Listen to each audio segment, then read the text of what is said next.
G'day guys, Sean from Outback Equipment here.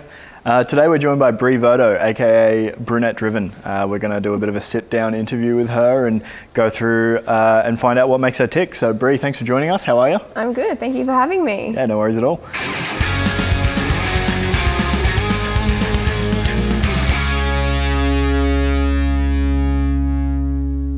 So let's get started. I think our audience are really keen to find out a little bit more about you. How'd you get started in all of this?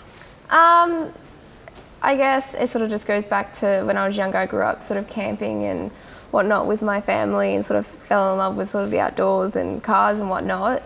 And then sort of come the age of where I got my license and I decided to buy the big rig back here. Yeah, first car?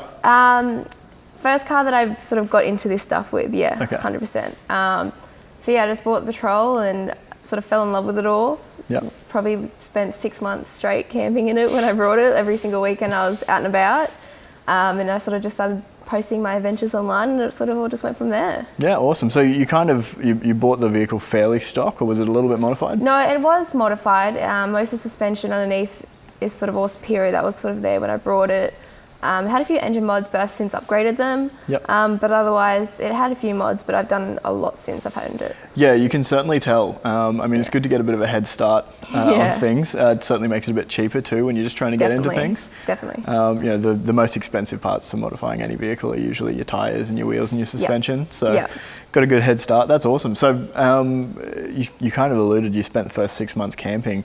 The vehicle's changed a lot over the last couple of years. What was it like camping with it when it was kind of more fairly stock? You didn't have all the tray and canopy set up on it. Honestly, it was really rough, but it was like one of my favourite things when I camped in it, like the simple setup. Like I had this old canopy on it, it had no floor on it, which was literally just a shell. Yeah. I'd rip the double mattress off my bed from home and shove it in the canopy. Yeah.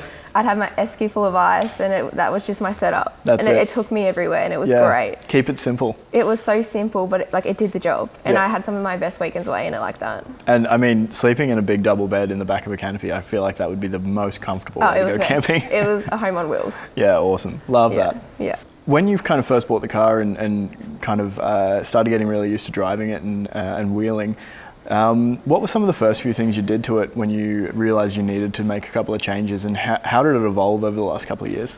I guess it was just taking out the tracks and testing it and sort of finding my limits, and then when I sort of grew within my limits, then the car became the limits is when I started to modify it, I guess. Yep. So I brought it with 35s on it, and just sort of the people that I was going out with, they hit some harder tracks, and I was always one getting hung up my diffs or sort of my wheels were stuff for me, so I stepped up to the 37s. Yep. So that's where that sort of come in, and then I drove it for a few years unlocked, and it got me pretty far, but it got to the point where I started wanting to drive more technical stuff where, you know, I sort of needed them, so I decided to twin lock it then. Yep, so front and rear ARB air lockers. Yeah, front rear TRE lockers. Okay, gotcha. Yep. So they're only probably 6 months old. Yep. So I drove it for about 3 years unlocked, which is probably the best thing I did. Yeah. It just really taught me how to drive a lot better driving an unlocked car, and so now driving with lockers, it's so much easier. Makes it a bit easier. Yeah, definitely. 100%. And then I also poured some reduction gears in as well, just sort of to help with crawling off-road and all that kind of thing with the harder tracks. Yeah, so obviously when you put much bigger tyres on the vehicle, it makes it a lot faster in low range, so that's why you need to do the reduction. Yeah, I guess it makes the gearing longer. Really, realistically, when people would put 37s, they might go to like a 4.6 centre. Where I still run the 4.1s. Yeah. And a lot of people disagree with what I do, but the reason I do it is because the 4.1s and 37s on the highway, it's great. Okay. I consider it 110 Ks and the revs are at $2,000. It loves the highway driving on that setup, and then I put the reductions in so I can fix the problem with the gearing off-road. Yeah, sure. And sort of have the best of both worlds. Okay, so you obviously do a lot of highway driving in this thing. You get around Australia a lot, so I mean, if you're sitting in the car for hours at a time, you have to have it comfortable, and you got to have the engine running nice and cool and all that kind of stuff on the highways. So for the travelling I do and like the beach driving and all that kind of stuff, it sort of works because I went with 63% reductions instead of the 85s, I think they are, with the higher ones. Yep.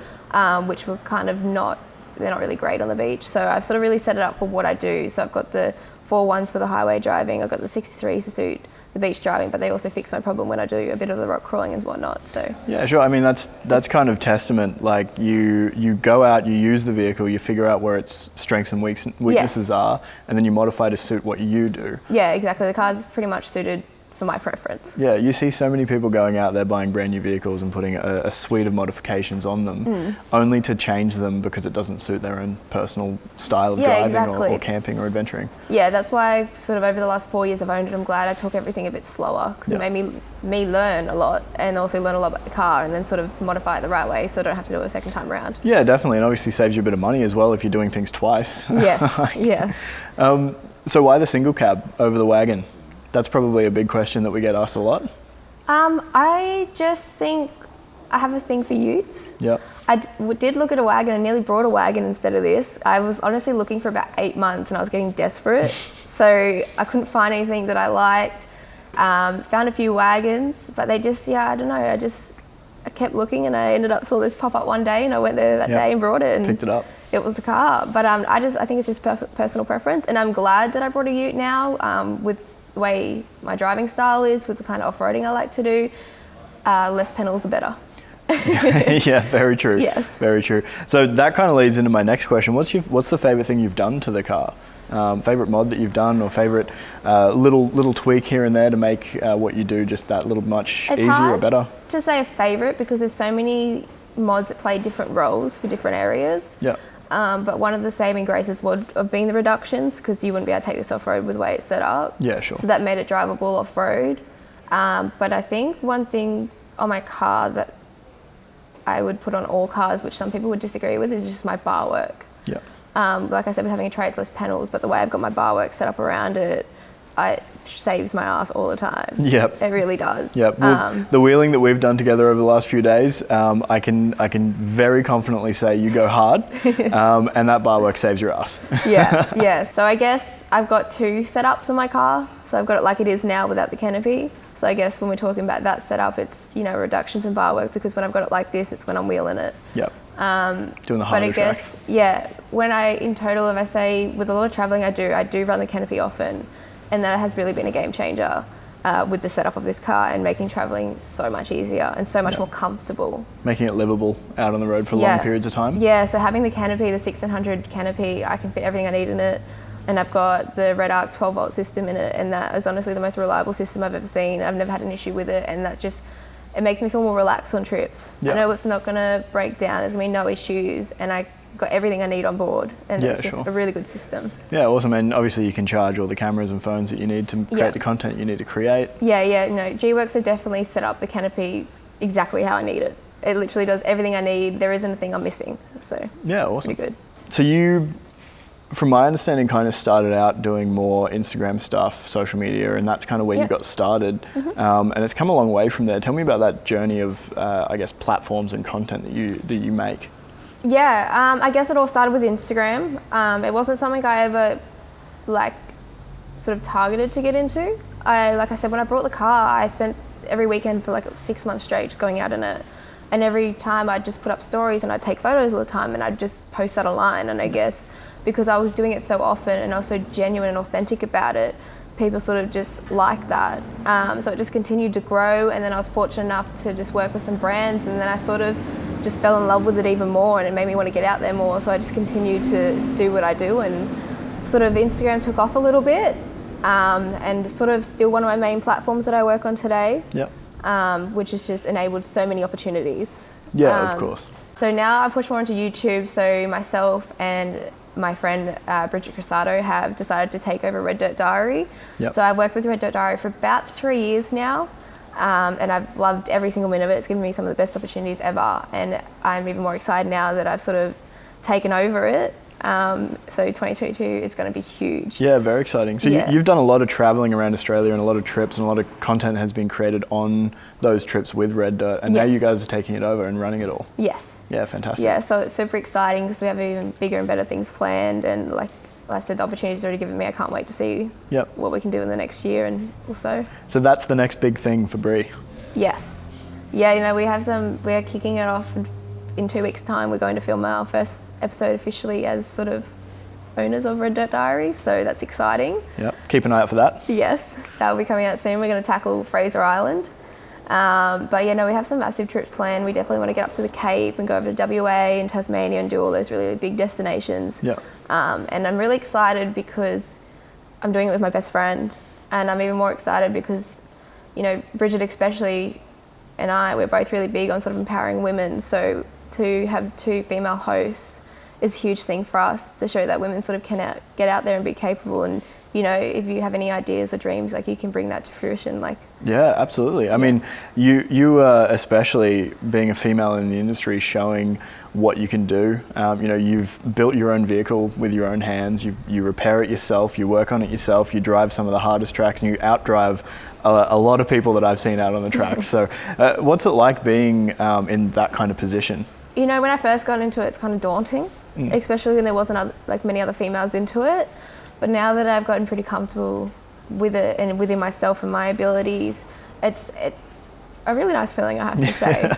Like it's really rewarding, especially when you have younger girls, you know, sort of message you and ask sort of how you do it and whatnot, and you can sort of give them some kind of advice that they can take on. And then they actually go out and do it, and you can see people like sort of, you know,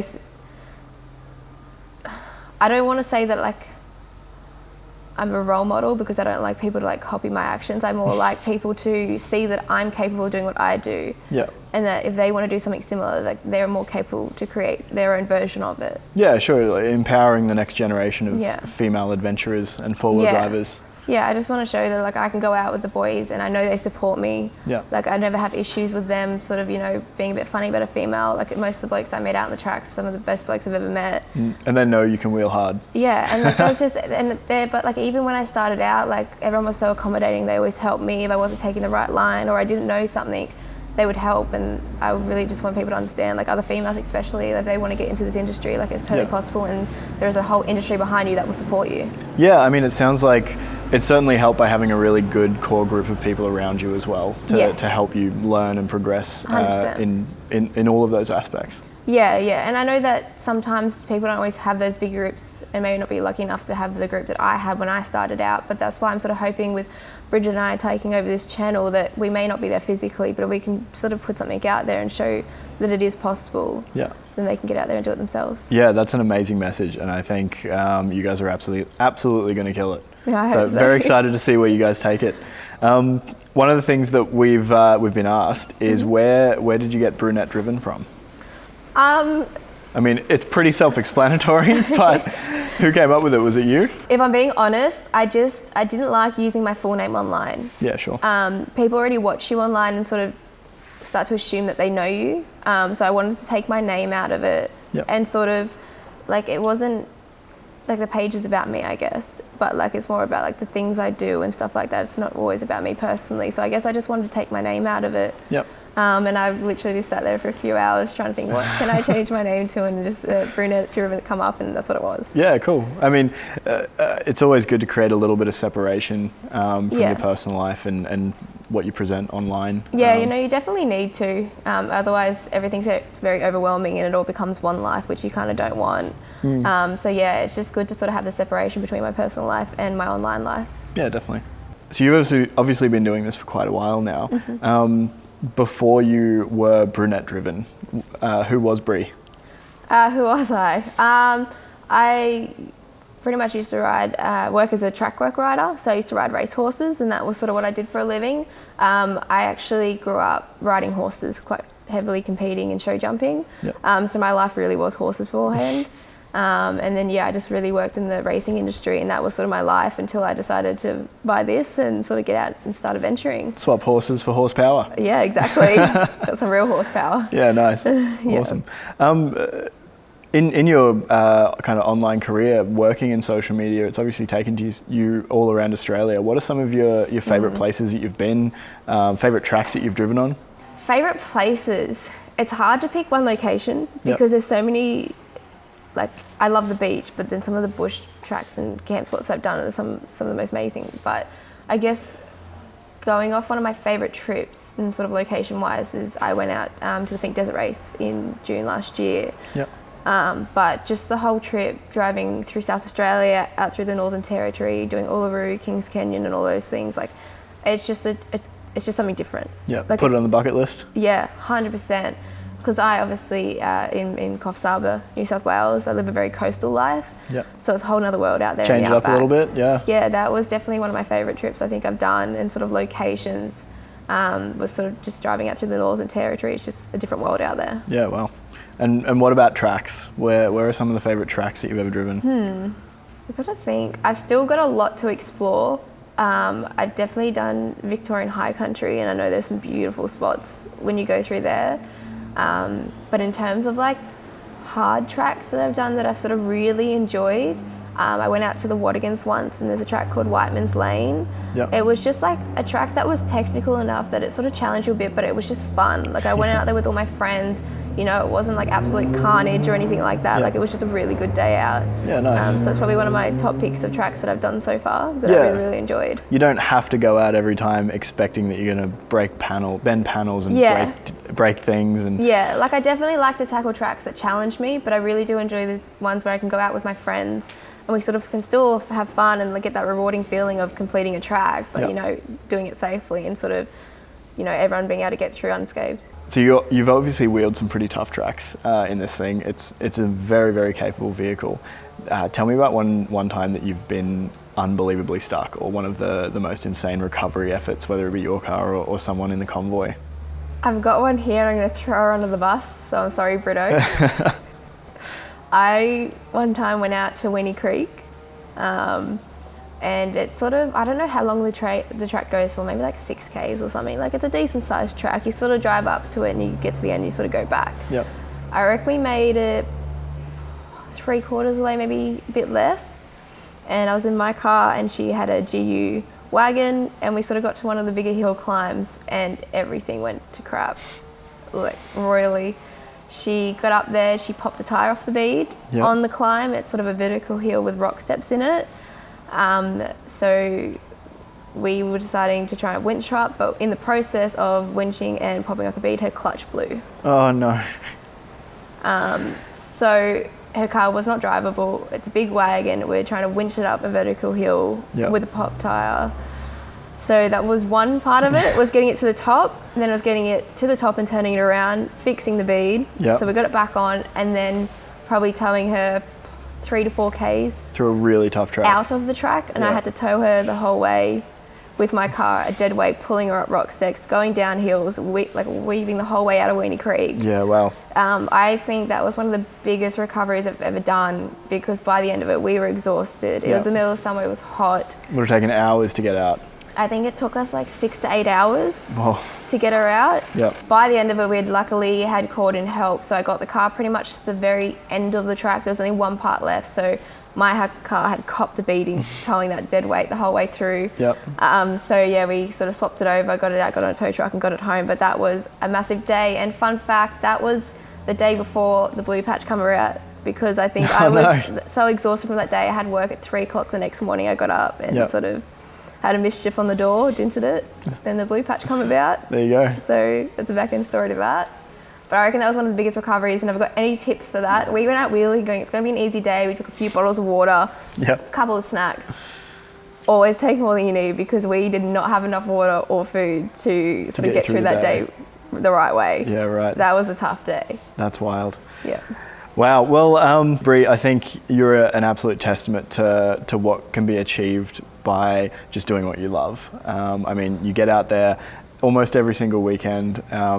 You build the cars yourself, you make them work, you fix them yourself, you get out there and you wheel them yourself, and you have a great time doing it. So I think it's super inspiring to everyone out there, but especially the young girls trying to get into the industry or wanting to get into even just going out and forward driving, not even creating content. So yeah, with that, do you have any tips or advice for anyone wanting to get started in the industry, or any young females wanting to get out there and hit the tracks and start building their own cars? Yeah, I guess there's a lot of tips that you can give, but like I think my biggest one is, if this is something you're generally passionate about and like it's something you love, if you just go out and do what you do and be authentic about it and organic, then people are going to love you for that. And you'll go far, because you'll never have to come up with new ideas, because people will fall in love with you for who you are and what you do. Yeah. So I think my biggest tip is, if you want to get into this, then just go out and show the people what you're sort of made of and what you can do, and just be yourself through the whole process. Yeah, amazing. Great advice. Well, yeah, thanks again for joining us, Brie. It was amazing sitting down and talking to you about your career, your progress in the vehicle. We've got a pretty big day ahead of us, so we need to pack this up and get going. So yeah, go check out Brie on all of our social media channels. She's Brunette Driven on Instagram and Red Dirt Diary on YouTube, coming very soon. So yeah, thanks again. Let's pack up and go hit the tracks. Yeah, thanks for having me.